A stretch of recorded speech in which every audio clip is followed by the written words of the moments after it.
ইতিহাসের বড় অংশ হয়ে থাকবে। শুক্রবার দুপুরে জাতীয় সংলাপের দ্বিতীয় অধিবেশনে অংশ নেন অন্তর্বর্তী সরকারের কয়েকজন উপদেষ্টা, নির্বাচন ব্যবস্থা সংস্কার কমিশনের প্রধান ও রাজনৈতিক বিশ্লেষকরা।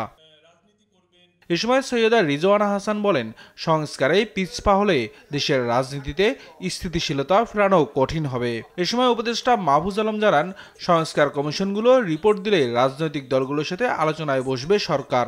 যদি আমরা সংস্কারের প্রশ্নে পিছপা হই, তাহলে আমি মনে করি না দেশের রাজনৈতিক যে স্টেবিলিটিটা আসার দরকার সেই স্টেবিলিটিটা আসবে বলে আশা করি। আগামী মাসে মাঝামাঝি শুরু থেকে শুরু হবে।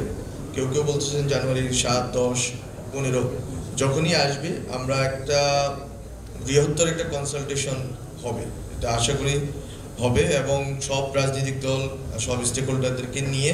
বদিউল আলম মজুমদার বলেন, রাজনৈতিক দলগুলো মনোনয়ন বাণিজ্যকে রুখতে না পারলে সংস্কারের সফলতা আসবে না। মনোনয়ন বাণিজ্য যখন হয় তখন রাজনীতিটা কিসে রূপান্তরিত হয়? ব্যবসায় রূপান্তরিত হয়। কিন্তু রাজনীতিটা হওয়ার কথা কি? জনগণের কল্যাণে রাজনীতি করার কথা। তো এটা কি কোনো আমাদের কাছে কোনো সালসা আছে? সে সালসা খাওয়াইয়ে কিংবা কোনো আইন করে এগুলো কি বন্ধ করা সম্ভব? এগুলো বন্ধ করা সম্ভব। তথ্য উপদেষ্টা নাহিদ ইসলাম বলেন, অন্তর্বর্তী সরকারকে ব্যর্থ করতে ষড়যন্ত্র চলছে।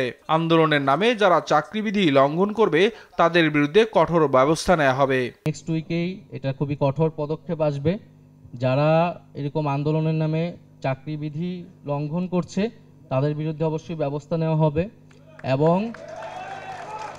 এবং আপনাদেরকেও আমরা বলছি যে এখন সময় জনগণকে সেবা দেওয়ার, আমাদের যে গণতান্ত্রিক ট্রানজিশনটা সেইটাকে সঠিকভাবে করতে সহায়তা করার। এ সময় সব রাজনৈতিক দলগুলোকে সরকারের যৌক্তিক সমালোচনা করার আহ্বানও জানান উপদেষ্টারা। আমরা বলছি নিয়াজ মুর্শিদ, দেশ টিভি, ঢাকা। আমাদের যে গণতান্ত্রিক